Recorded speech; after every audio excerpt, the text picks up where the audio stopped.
welcome back to Deep College Thoughts. So for our little game time or whatever you want to call it, we're gonna have a college photo challenge where basically we pick a photo that we have taken on campus or an experience on campus that we have had, and we tell you a little story behind it. You want me to go first? Okay, so this is my photo, and during first generation week, they paint the rock, and then all first generation students get to spray paint their name on the rock with also different activities that week. So I'm proud to say that my name was on the rock at one point in time. It only lasts like 24 hours though, but I did it. So. Okay, this is my photo, and it's basically just, I think it's the first time we went to a Fried Chicken Wednesday, like, as a group, and I took a picture of you as a 0.5. Oh, my profile picture? Yeah. Yeah.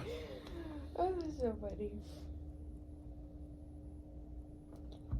Alright, so exam week and preparation strategies. So, exam week is in, a week and a half? Yeah. I have 2 exams. They're both online. And the rest of my classes, I don't have an exam. So, I don't know. I never really had, last semester I really didn't have, exams. How do you prepare? Well, I know how you prepare. You know, you sit in the library until 1 in the morning. Yeah, I have 2 exams. One of them isn't like a sit down, take exam, so we'll get to that later anyway. But my other exam, I just pretty much go over the previous exams because it's an online exam.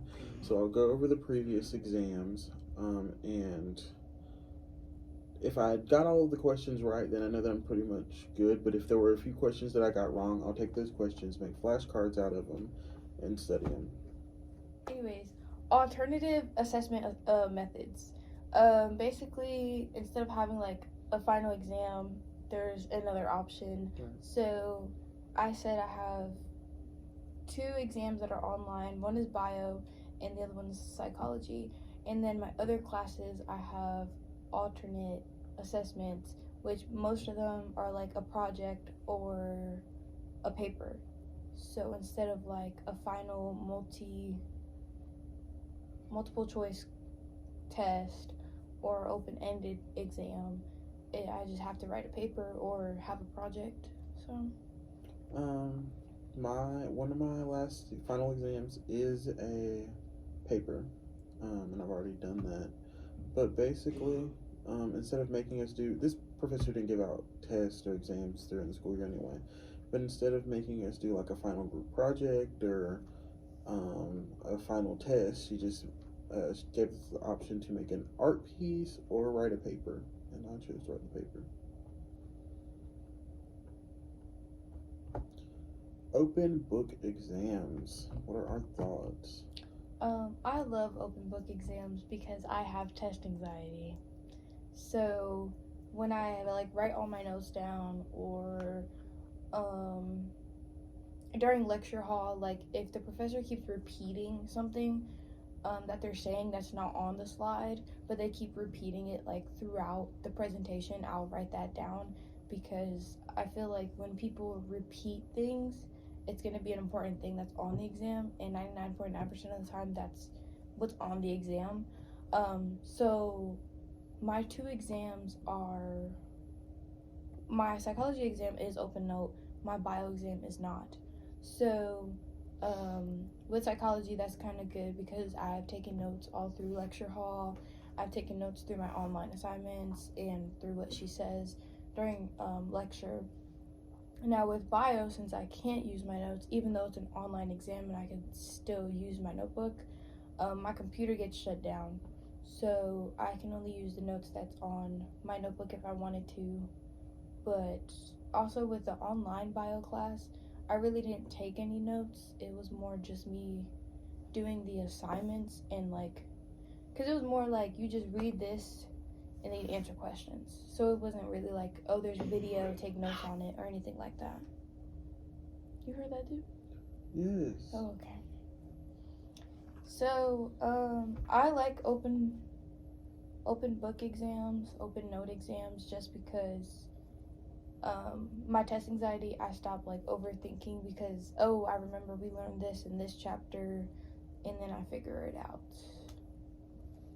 I like open note tests. I have nothing against them.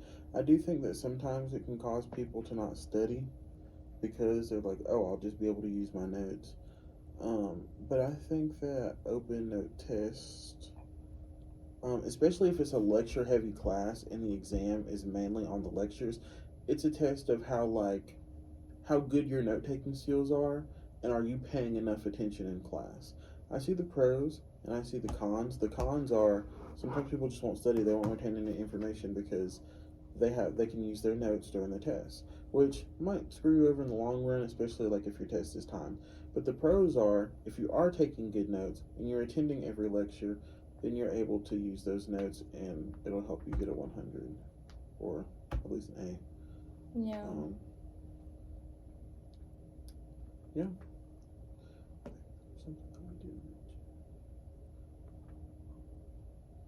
Oh, when we were talking about alternative assessment methods, I forgot that some people don't have papers or like they have the regular exams, but they have to take them in the testing lab. Have you ever taken one in the testing lab? The testing lab you're still taking a test, like you're normally taking like an open-ended question test or a multiple choice question test, but you have to go to the testing lab, and there people will proctor you.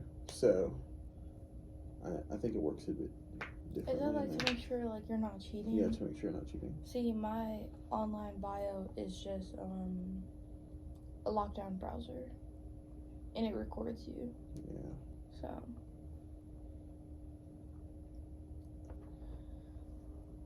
How has the shift to online learning affected students' performance on exams? I think the switch has caused people to start cheating. Yeah. People cheat really bad, and a lot of people use the excuse, well, this isn't my major, this isn't what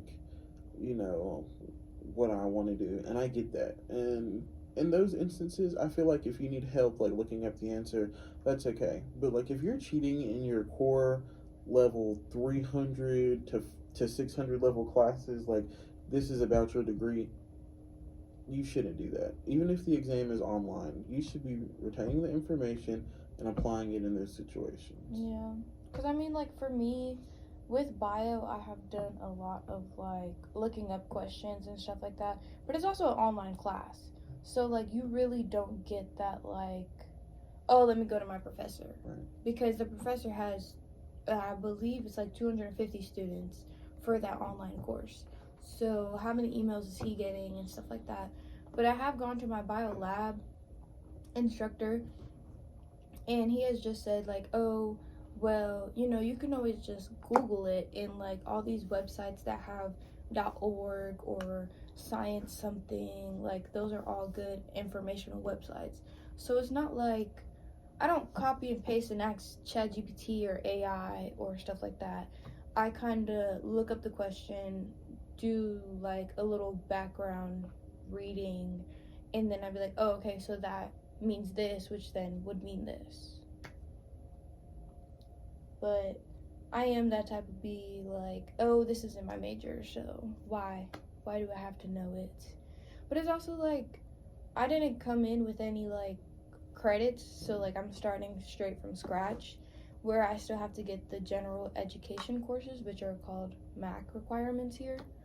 And I try to get like classes that I would like advocacy writing, speaking out for change, what is justice,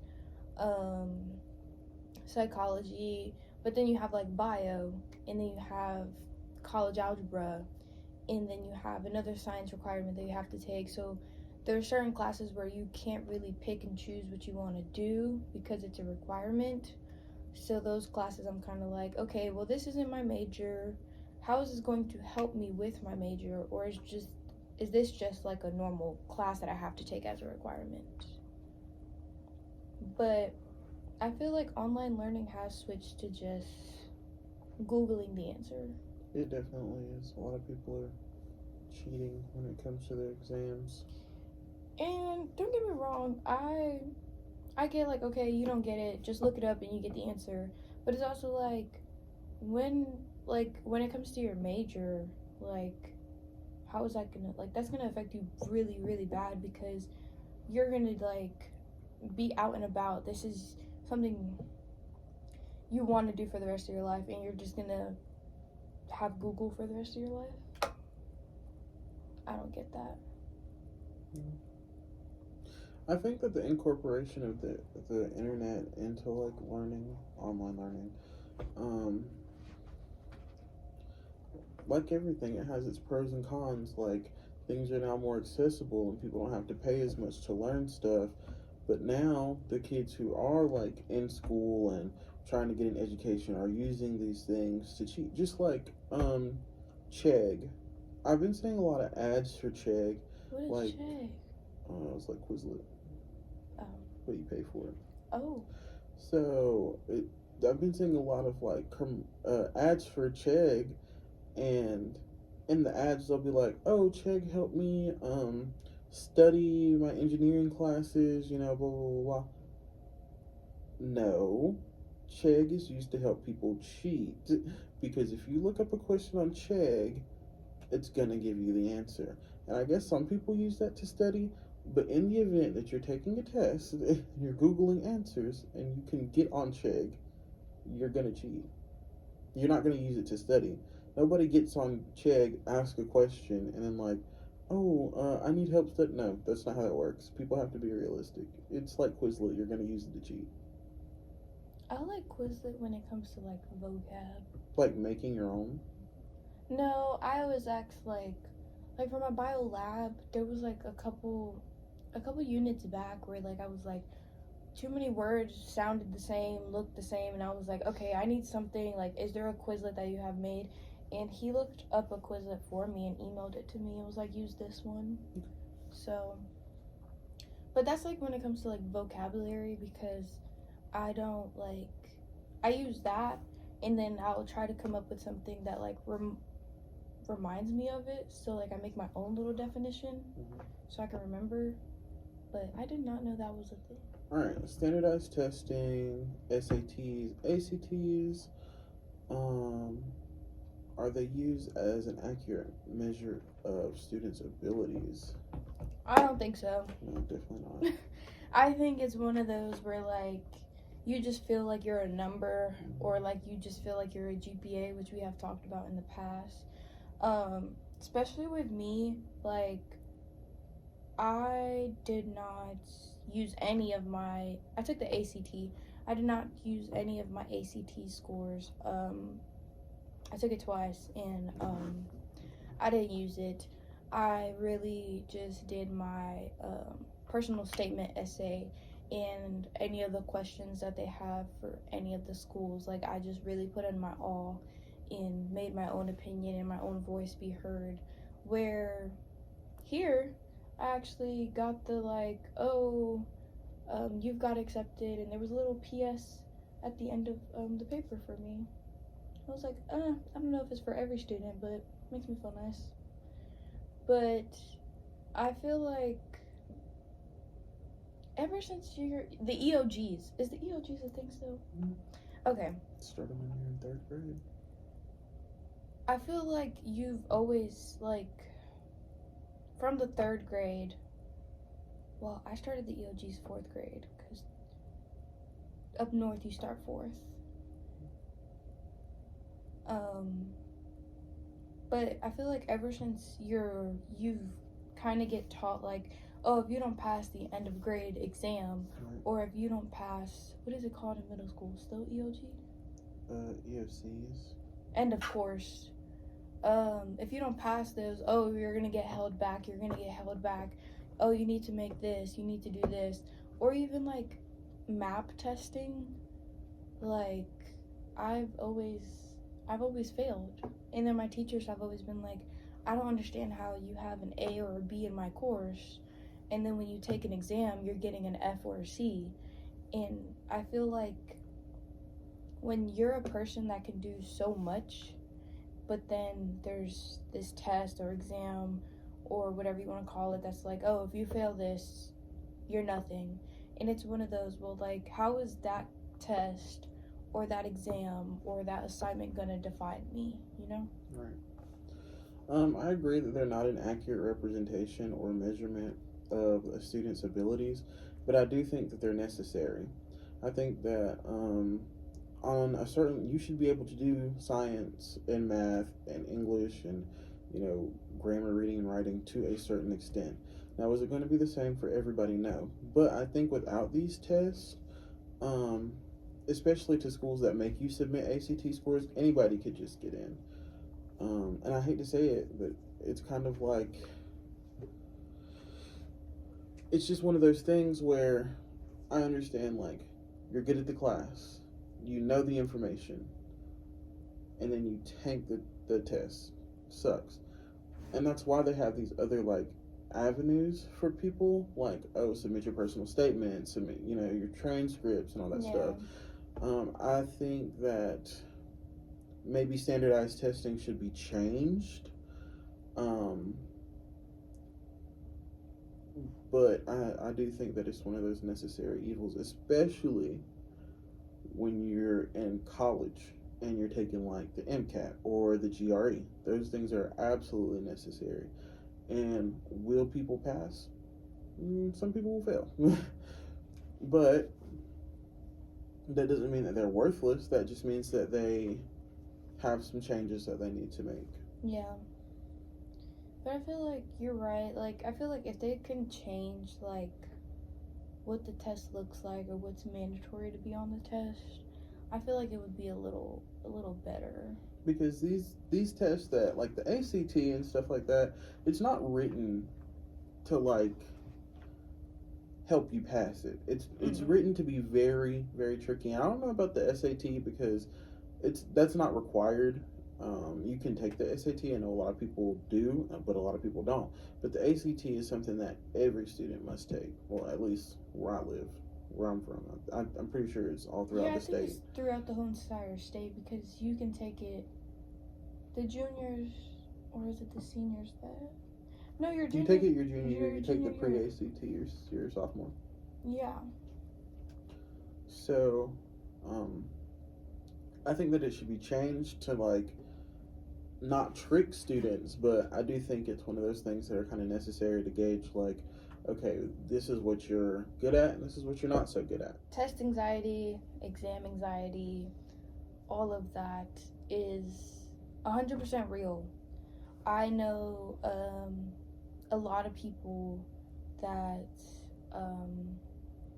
freak out, and they're like I said earlier, like, I've always been A and B student in class, and then I get an exam or a test and I start freaking out. And what test anxiety can look like, for me at least, you overthink because you know and you've been told, like, oh, if you don't pass this, you fail the entire class. Oh, if you don't pass this, you're gonna literally be held back a grade. So it's like when you hear negative things like that and you're believing them, even though half of the time you can get a C and you're still gonna pass to the next grade level, but it's words like that like really, like, okay, I have test anxiety, I'm freaking out, I already know that I'm gonna fail this exam because I have failed every other exam in this course, but I have an A in the class, but she told me or he told me if I don't pass this, I'm literally gonna be held back or I'm gonna fail the class. And it's comments like those that make your head go crazy before you take the exam, where you start thinking like that and that replays in your head, and then when you start the exam, your mind goes blank. You literally lose everything that you have ever been taught, and your mind is literally like, well, when did I learn this? When did I learn this? When did I figure this out? Or you have another anxiety that's like, okay, I'm cool. I'm gonna maybe fail the exam, maybe not. We'll figure this out. And then you see the question and you're like, okay, it's B. And then you're like, wait, I think it's C. And you start overthinking about what answer choice it is because a lot of people pick what sounds right versus what's the actual answer. And that's really tricky when it comes to having anxiety because you're always overthinking about stuff. So it's like, okay, well, this sounds right to me, but is it actually the correct answer? So, and I've overcome it a lot. Like before, especially in like middle school and high school, when I had an exam or a final exam or an EOG, EOC, whatever it was called, I would literally have to leave the classroom, go to the bathroom, and cry and freak out because I was so scared that I was going to be held back. And I really didn't understand what was wrong with me because, like, everyone else in the classroom was just, oh, probably failing the class, but they were a good test taker, so they got to pass anyways. Where me, I was like, okay, well, how is this student next to me failing the course but passing because of the exam? But yeah, so test anxiety is real. If you have test anxiety, look up coping skills, look up strategies. It's not easy to get rid of. Mine has gotten better. I don't run to the bathroom and cry anymore. I'm just like, okay, I'm gonna sit here. If I fail it, I'm gonna talk to the professor, talk to the teacher, and we can figure something out. Um, but it's just something you're always gonna struggle with, but there are coping skills for it. So. I don't think I've ever had exam anxiety to that degree. I think I get anxious for like tests, but in the end, I think I know like I'm gonna do fine. But there are different avenues, like Jody said, try and find coping mechanisms, get a 504 plan if you can. Or testing accommodations when you're coming to college because it's no longer called a 504 plan. But yeah, the Office of Accessibilities anywhere on any college campus can help you with test anxiety. So use your resources. I get the second guessing, but just go with your first choice. Test anxiety is one of those things to me where I couldn't fathom knowing something and then losing it. And so I hope it never happens. I hate that it happens to some people, but I don't think I could ever see myself just sitting there and I have it and then it's gone. So I know that has to be hard to deal with. Yeah. All right, the importance of feedback on exams and assignments. I'm going to be honest. I don't think it's important if you know what you're doing. If you know what you're doing, Is it because you feel some type of way because of you know who? No, that was all on her. I don't know what, guys. I'm going to tell you a little story. We can't say any names. I submitted this assignment. About you gotta give some background knowledge. I'm gonna give some background. For one of my classes, and it was a reflection of like what you learn in the course, and I talked about abuse, and I used like a hypothetical example, and my professor gives me a comment on my exam, and she's like, "Hi, Kayla. Sounds like you're in an abusive relationship. Are you okay? Do you need help getting out of your relationship?" When I tell you I ate her up in my reply, I said, "Hi, Professor." Show your reply. I'll show it. But I basically said, "Hi, this example is just what I said, an example. I'm not in an abusive relationship. Thanks for being concerned." So, I don't know what her problem was. But feedback is important when you're not doing well. But if you're doing good on your assignments and stuff like that, then feedback's not really going to help you unless you're that person who's always needed that "I'm so proud of you," which that's a whole other topic. But I don't think I think feedback is important on rough drafts of yeah, something, stuff like that. or an assignment that you I have turned in some bio labs, for example. In my first 3 labs that I turned in, he wanted it a certain way. Mm-hmm. So the first time I messed up the whole thing, and then the second time he was like, okay, you're doing good, but next time move this here. So I guess depending on what you're doing and what you're writing, feedback can be good if they want it done a certain way and you messed up, or your rough draft is an edited version of your final paper. You want some advice, some feedback on what you can do better, or what should you add or take out, and things like that. But if it's just And I guess most of my stuff is multiple choice, so I don't need feedback. But even if I write a reflection, all of my stuff is most likely paper. the feedback is oh, this was good.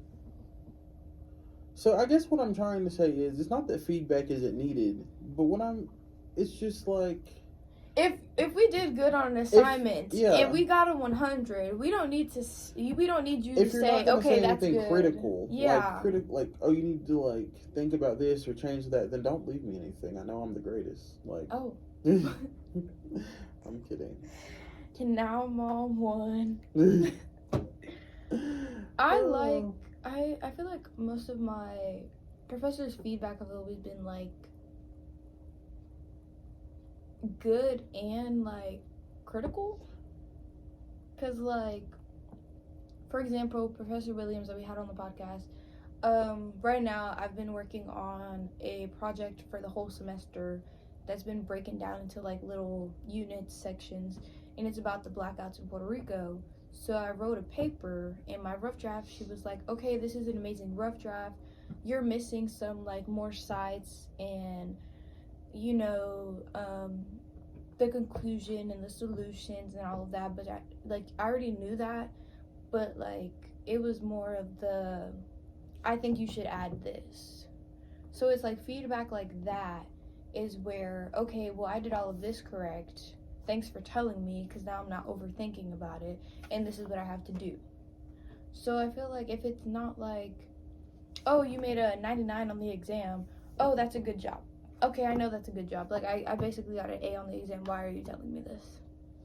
Yeah, because most of the feedback that I get, it's explaining to me what I did. So the professor will be like, you chose this topic. You displayed blah, blah, blah, blah. Yeah, I know I did that, because I did it. I did it.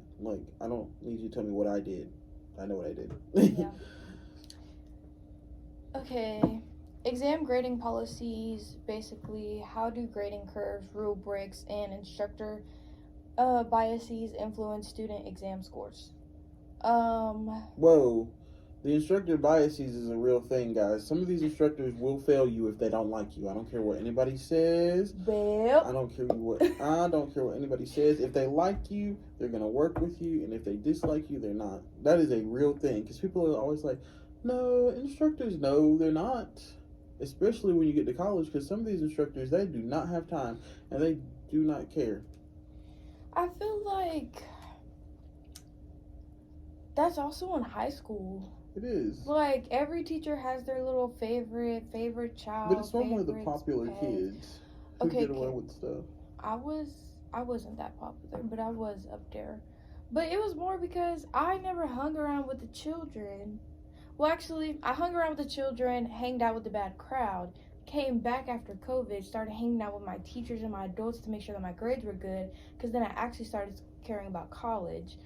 And then, since I always wanted the teacher's opinion, wanted to always learn, I didn't want to hear from a child. I always wanted to hear from an adult point of view.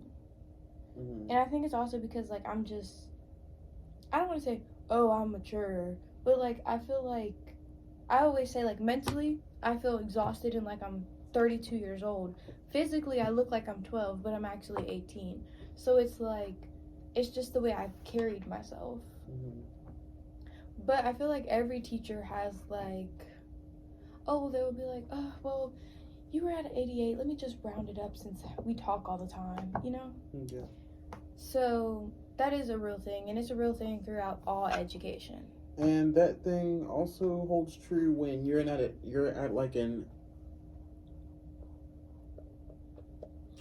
let's say you have like a 72.44, and you really need that 73 so you can get a C. And that professor doesn't like you, baby, you will be getting a C minus. Yep. You will be getting a C minus. And you will. And a lot of my professors, they don't have grading curves or anything like that. The higher the level professor, I think the more chill, because I'm not going to say that all professors don't know what it's like to be a student, because obviously they do. All of them have their masters. But the ones who have their PhDs, the ones who you're like doctor, they're definitely a lot more lenient from what I've experienced, because they're like, I get it, you're a college kid, you're going through stuff, and I do think it's like one of those, like, you're compensating for something. If you're a professor who doesn't have their PhD and they're just mean and grumpy all the time, and they don't accept late work, and they don't care that your mom died, they don't care that your tire fell off or whatever when you were driving down the road, I think it's one of those things where they feel less than, so they want to make you feel less than. Yeah, and I feel like, because one of my classes that I took last semester was food and literacy, and that's when we always talked about alcohol, fried chicken, southern versus the north, and all of that stuff. Was in English, and we literally only had 4 assignments for the entire semester. 2 were exams, and 2 were papers. And the only thing he asked for was show up to class, ask questions, participate, talk about your opinion. I want to know your opinion, who you are as a person, and you will pass my exams and my papers. And I passed with an A. So I really think it's professors like him where, okay, I don't have that many assignments, but come to class, participate, do what you gotta do, and just literally be blunt as you can, and you'll be fine. I definitely had some professors like that last semester. One of my peace and conflict studies teachers, he didn't have he didn't have a late work policy. The class was online, so it's not like you had to be present, but as long as you turned everything in by the end of the semester, you were fine. Meanwhile, I have a whole other professor. Now, this is Dr. I don't want to say his name, but we'll call him... Whatchamacallit? Dr. Roger. Roger? Yeah. American Dad. We had Dr. Roger over here. And then we had Professor P. Oh my God, Professor P was the worst. No late work, which is fine, because I did all my stuff on time. Got mad at us when we didn't look at the rubric, realized he never put in a rubric, puts in the rubric, and he's like, it's been there the whole time. No, it hasn't. No, it hasn't. And this is a 101 course. This is a 300 level course. I love, speaking out of change professor, from last semester, speaking out for change, my first advocacy class that I ever fell in love with, because I love Professor C. But first day of class, the syllabus, the rubric, everything was on printed paper as soon as you sat down. And I loved it, because I was like, okay, I keep this with me. She was like, oh, it's in your rubric, it's in the syllabus. And best believe it was. Everything that she printed had stapled. It was like 5 pages worth of stuff. But everything was set in stone. Yeah. And I wish every professor was like that, because they're just like, oh, it's online. And it's like, okay, but you can go in and edit something online. I want something that's set in stone where you're not going to change it. A lot of the online things are set in stone, but I think it was just Professor P. He had a complex problem. Got so many complaints. You love Professor Rogers? Yeah. Exam accommodations. We kind of already talked about this. Yeah, I have,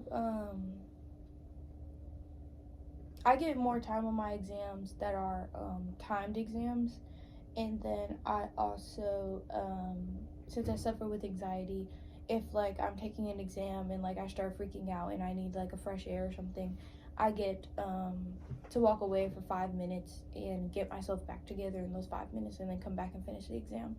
So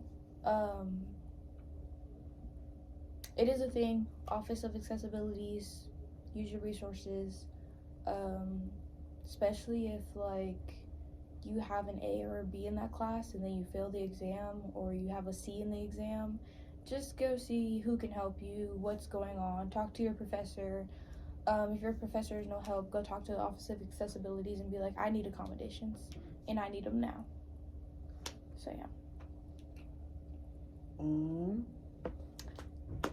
How does failure contribute to the learning process, and what strategies can students use to learn from failure and bounce back stronger? Okay. I'm one of those people who say, if you've never failed, do you know what true success feels like? And I guess, in a sense, you can. Like, if you've been a straight A student all your life and you've never failed a class, then you know what success feels like. But that success after trial and error, trial and error, trial and error, and you finally get it, that is a feeling like no other. And to know that you can do it, like after so many failed attempts, is a feeling like no other. I think failure is necessary. Sometimes, even if it's not in school, even like if you have like a failed relationship, okay, take everything that you learned from that relationship, stuff that you did like, stuff that you didn't like, toss the stuff that you didn't like. Say, I'm never going to let somebody treat me like that again. The stuff that you did like, look for qualities, look for a person who has those qualities. It's failure is a necessary evil. Yeah. It is a necessary evil. I also feel like I try to tell myself this every single like day whenever like I feel like I've lost something or someone, or I'm mad about a situation, or oh, I didn't do so well on an exam, like I feel like I'm a failure or stuff like that. Take the loss, learn from it, and turn it into a lesson.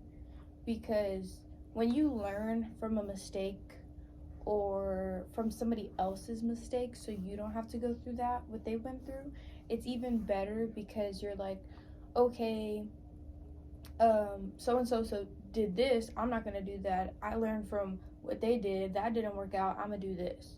Or dang, I didn't study, I failed my exam, next time, you know what, I'm gonna study, I'm gonna work hard so then I could pass.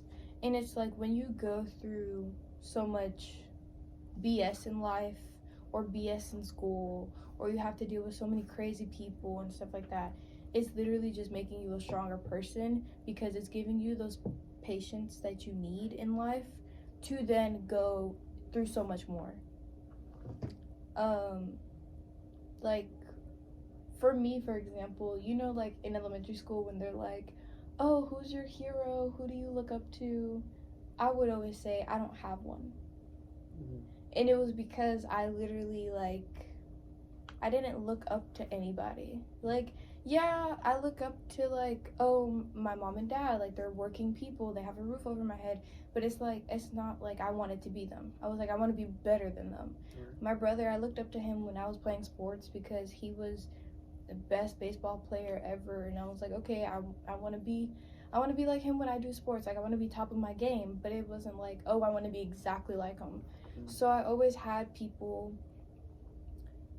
in my family that I'm like, okay, I don't want to be like any of these people. I want to be my own person and learn from their mistakes because everyone has their mistakes, Right. I always said I want to be like Eminem, and that still holds true. But I feel like when people ask you, like, who do you want to be like, they're not, or like, who is your role model or who do you look up to? They're not asking you like, oh, who do you want to be like? Like, you have to be exactly like this person. If you could choose one person who you're like, dang, they're doing really well in life and I'd like to be at that status, who would you choose? And it's okay to have role models. That's how a lot of people make it to the top. Yeah, I just never there's never been somebody that I'm like, oh, I want to be like that person. Or like, oh, I look up to this person because they did this, this, and this, and this. It was more like, I looked at people's mistakes. And that's how I wanted to do better. Which is why I think I put so much pressure on myself, because I don't want to do a mistake. And then when I do have a mistake, I'm like, I fix it real quick. Like, I'm like, oh, that never happened. Cultural perspectives on failure. Well, we're Americans, so obviously the ideal is for us to live the American dream. Is there really such thing as the American dream? There is. Not for us. Oh. Well. I mean, it's supposed to be something that everybody can get, but it's not targeted towards us. I think a cultural perspective for us on failure is when we don't do it by ourselves, when we have to have help. A lot because as Americans, we're seen as individuals, not as a unit. We're taught to socialize, like we socialize with people who are like us, but when it comes to like our work, our schoolwork, or like your job, you're an individual, and individuals are supposed to work their way up to the top. Whereas, like, you go to Asia, let's go to China, they work in teams. It's very team oriented, like, okay, we're all going to get to the top. If I've got it, you've got it.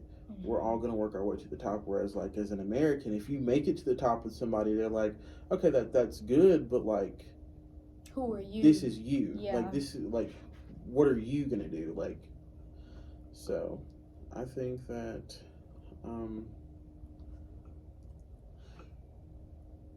I also feel like that puts a lot of like pressure on us as individuals, because we're always like I know me and you, we always say, okay, if I got it, you got it, because like that's just how our relationship is, you know.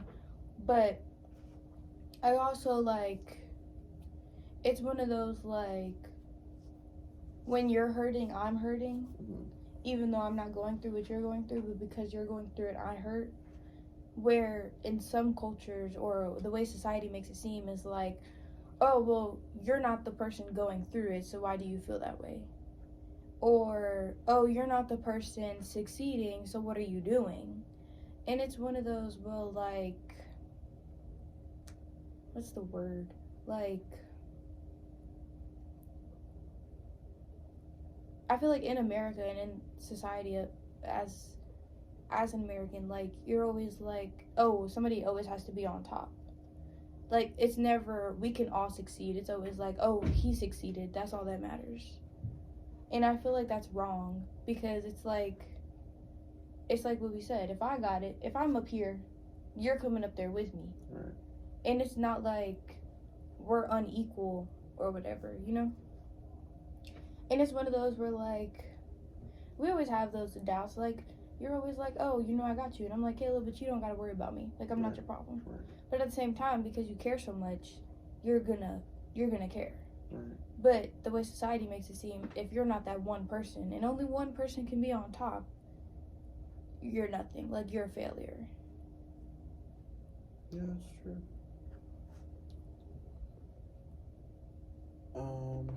Failure and mental health. Child, I don't know. Because sometimes, I'm not even gonna lie, sometimes it's your little giggles. No, I really don't even know, like, because failing, I always tell myself God's got me. And in the end, he always does. Like, I never... That's your mama coming out of No, literally. I never truly fail. Even if I do fail, I'm like, no, it's going to be okay. And it always is okay. So I don't think it's like, with my mental health, sometimes failure can be like, oh, well, I failed. like you just brush it off. Yeah, like, it's not, I don't sit there and dwell. Hey guys, this is Editing Kayla. And what I meant by sometimes when I fail, I just feel, it means like sometimes when I take the L, it just feels like the weight is off of my shoulder. Not that like, oh, I'm happy that I failed, but like now the pressure is no longer on my shoulders. That's what I was trying to say, but I just couldn't get it out. What I tell myself, what I've had to tell myself since a young age is, you can't go back and fix it. You cannot go back and fix it. So it doesn't matter if it didn't work. You can't go back and fix it. And I know that's easier said than done. Like, Yeah. just brush it off. Like, you can't go back and whatever. But um, recently, I've just had to, within these last few years, I've had to tell myself, okay, you failed. Just try it again or don't, Because I used to let failure weigh heavily on my mental health. Like, oh, I'm not the best. I'm not the top. I can't do this. But now I'm like, okay, I'm not the best. But I am somebody. I am Caleb Morrison. So I know who I am. It's okay. I feel like it's kind of like your culture, your background, your society that has an impact on failure when it comes to mental health. Because if you're raised where these are the rules, you break a rule, you're a black sheep to our family, then it's like, oh, I always have to do this, I always have to be this way, I always have to do this, I always have to do this. And then when you finally mess up and you become that black sheep of the family, you either, one, bounce back from it because you're like, okay, I did that, and what? Like, yeah, I did it, I can't go back and change about it. Like, what you gonna do about it? And then you have some that just are like, oh, I messed up, I'm a failure, sink in, get depressed, and then you don't want to bounce back from it. But I feel like family, your background and your culture has a big thing, or even society. Peers. Yeah, has a big impact when it comes to that, because it's like you have that, these are the rules, everything's set in stone. If I go this way, I'm the black sheep. If I go this way, I'm the black sheep. Where you never have time to explore and grow because you're always straight ahead. Yeah, and I do think that friends and peers your age, especially for children and people in school, are one of those biggest things for when it comes to talking about failure. Because I know if I fail, my mom, she's gonna be like, she's not gonna be disappointed, but she's gonna be like, okay, is there something that we can do, to help you with this? I know that for peers, it can be hard to tell them that you failed or that you didn't do something, or even if they find out that you failed, um, they might be like, dang, what's wrong with you? You're one of us. You're one of the best. You've got to get back. So I feel like who you socialize with, who you put yourself, has a lot to do with your perspective on you and failure. Because, like I said, parents, a lot of the time, they can get over it. They can be like, okay, you had a bad day, you had a bad year, or a bad semester, bounce back, pick it up. Your peers are going to be like, well, they know you more. So they're going to be like, oh, were you out here doing all this? You were out here doing all that. You used to be elite. You used to be one of us. What happened? And then they kick you to the side because you're not a part of the gang no more. Right. So, yeah. Time for random questions. If you could design your dream college course, what would it be? What would it be about and why? I think that mine would be a sociology course, probably a crim course, that allowed us to go into areas or juvenile detention centers or something like that, to talk to some of the people. It'd probably be a graduate level course, but I think it'd be interesting.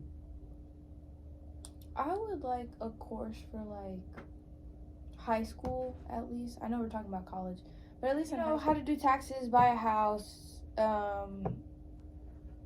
buy a car. I feel like a lot of people don't know how to do that. And I know people are like, okay, well, that's common sense. Your parents are supposed to teach you. Well, some of these parents are out here busting their back so that they can have a roof over their head and food on the table. So it's I wish if it's public education that there was a course in high school for everyone that goes to high school to learn it, and it is a requirement class for you to take, because a lot of people don't know how to do a lot of stuff that should be common sense.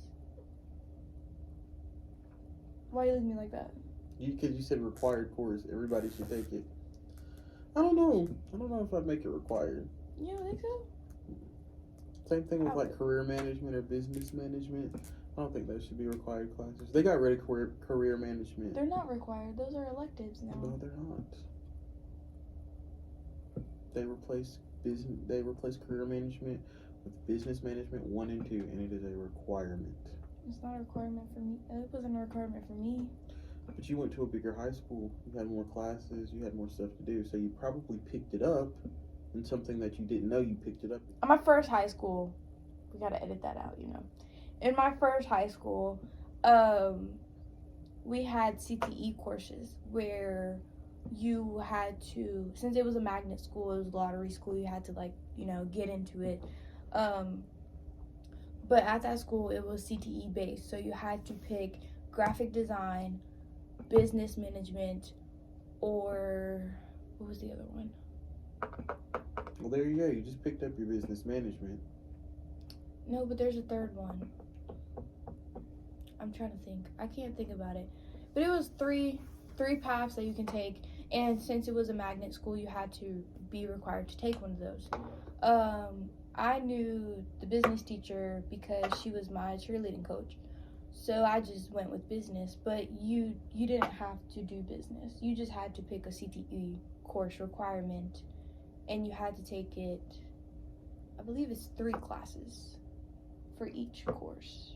And you only have to take one, like, pick one path. A cluster is what some schools call them. And then at my second high school where I graduated from,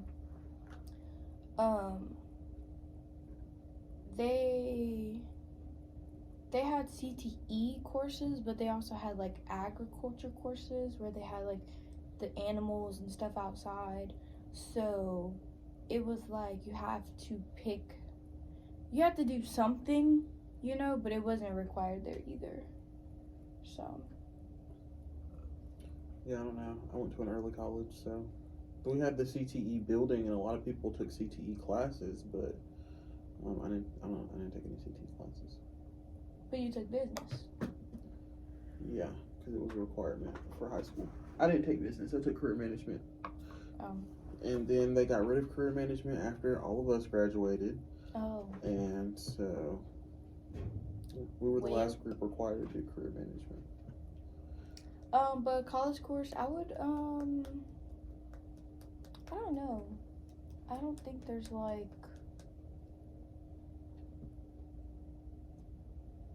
a dream college course I would want to take. I guess like what you said, like going out and about, but that's like when you have to do your internships in graduate school. So it's like it is gonna happen, but I wish it could happen at an earlier state. So yeah. Second question, what advice would you give back to your freshman year self if you can go back, and why? Well, you're not titled a freshman, but it is both of our first years at a university level. So what would you give, you know, we're about to end the year, what would you say to yourself? Not coming to school. Oh, well.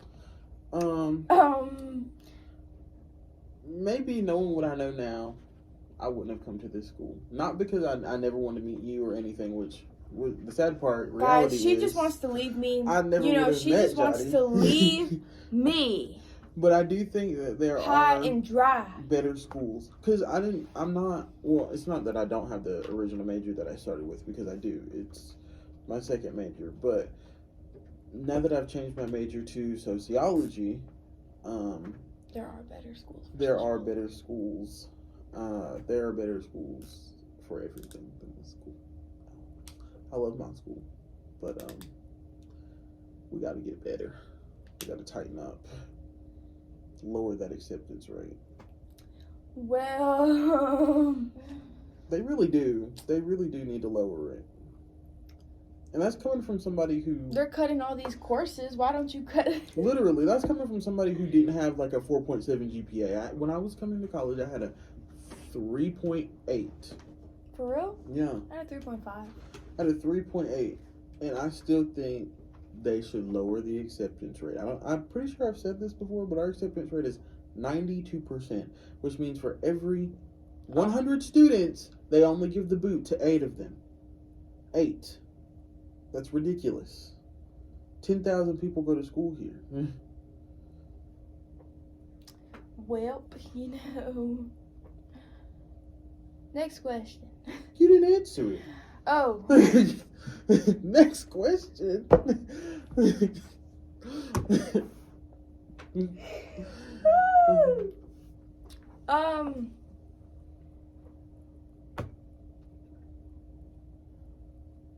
I would probably tell myself, you're going to be fine, stop worrying, and you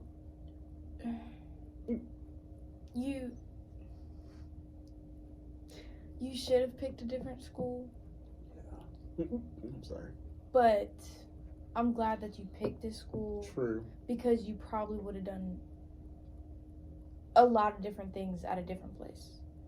It's like, I know if I was up there in the Wii. You don't need to go to the Wii. Game over. So I was up there at the Wii. Jay needs to come here. But if you could change one thing about your current education system, what would it be and why? Oh, I literally just said that. Lower the acceptance rate, please. I would say, recheck these requirement classes that we have to take. Yeah, that too. Like, I done took English for 15 years. Yes, I went to preschool for 2 years because my mama said, you need to get out of the house. So I went to pre-K twice because I went early. But I just don't understand why.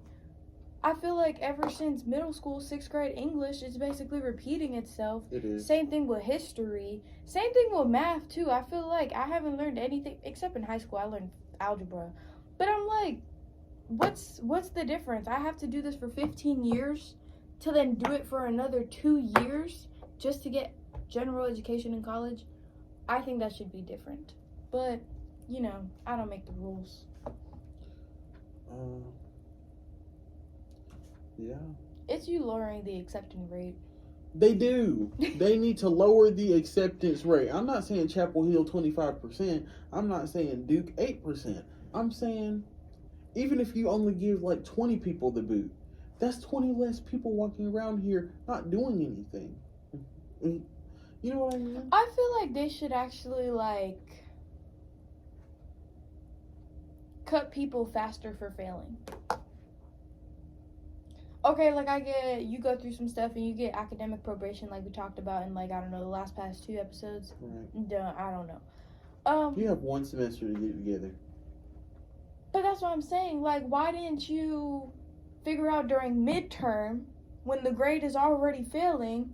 Okay, you have until the end of the semester to get your shit together. Right. Why do you give them, okay, they failed this entire semester, and you're giving them another semester to fail? Especially if they failed every class, which, I mean, I'm not saying, like, because I know some of the greatest comeback stories have been made by people who were failing, and they got that bounce back.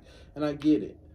But if you see somebody who took all first semester failing, and then they go into second semester and they're like, this semester is going to be my semester, and they start failing within the first month, you need to pull that person aside and say, hey, I understand that you might be going through a lot, but I'm telling you right now, if you don't get it together within the next month, because, you know, the next month is like when midterms are due. Yeah. You are going to be kicked out. But I feel like they won't do that because it's also a money thing. The more people that pay tuition, the more money they get. So I'm pretty sure that's why they're not doing that. Well, I think they should start caring about the students because... Instead of the money. If they cared about the students instead of the funding and all the money, then it's good. We need government funding. And I understand, like, you have to reach a certain quota, a certain amount of people to get government funding. We do, but I also, like, okay, it's not like in high school where Billy, Joe, Ethan, and blah, blah, blah, whatever the people are called, are sitting here in the back of the class, kiki haha, and on TikTok doing stupid stuff, just trying to be here so they can get their high school diploma with, like, what, a 2.0 GPA. Okay, I get it. They're in high school. You can also drop out, though, but I know a lot of people won't do that. But you're in middle school, high school, just so then your parents won't go to jail because you need to go in school until you're of the age to drop out. But it's like you're sitting there wasting time. And it's like if you're failing this class that you are paying for or somebody else is paying for you to go and get your education, why are you wasting that money? Y'all never understand why people stay just to fail. Especially when you're paying for it. Okay, you're using somebody else's money. I get it, maybe. But if you're paying for it yourself on student loans or whatever, now you're just messing up your credit. But not only that, like if you have a full ride and somebody else is paying for it, why are you messing with somebody else's money? True. Because now, like, you're messing with somebody else's money, they're never going to trust you ever again. So there goes your resources that you thought you had. So it's like, when are you actually going to care about the students and not have the students as a number? Because I also feel like if you're just sitting there taking a seat when, oh, somebody else couldn't take this class because the class got full, when in reality the class is halfway empty because nobody ever shows up. Because nobody ever shows up. Half What's of the my point? classes started with like 30 to 50 people, and now on a regular basis the same 8 to 12 show up. 8 to 12. You've lost over half of your class. And it's like, literally, you had students wanting to take this course, Literally. complaining that there's not enough seats, but you let the people that want to fail the course take the seat. And this is why I say, go get your education. But just know that public education, private education, education period, will always be terrible. Because you'll find out. Because you'll find. You'll find out. You're going to live through it. You're going to have to, you know. I don't know if it's terrible, but it needs to be reshaped because Kill it. It's terrible. Maybe it's our school. No, I think it's everywhere. Probably right. But anyways, to move Quote on. of the day. Quote of the day. Remember, the reason you are doing this is to make your life better. Remember, the reason you're alive today is because you woke up today and there's a purpose, even though you don't see a purpose right now. But thank God, or whatever you believe in, that you're alive. I don't want to pressure nobody to religion. If it's not your thing, it's not your thing. Alright, the song of the day. Well, I don't think I've said it within the last podcast, so I'm just going to use Carnival by, you already know who, Yay. Who's in that song? Yay, $, Playboy Cardi. Anyways, I'm going to say Get It Sexy because I call Kaylee Sexy Red, so. True. It's the end. Get it sexy, get it sexy. Okay, don't miss out on all the fun, laughter, wisdom, tears. Subscribe to Deep College Thoughts on YouTube. Always like, comment, share, subscribe, all that good stuff. Don't forget to put your mama on. Our personal socials are jotty.toreal. And Kayla_Mo with 4 E's. And all of our TikTok and Instagram and anything for the podcast is Deep College Thoughts. And without further ado, we'll see you guys next time. Bye. Bye.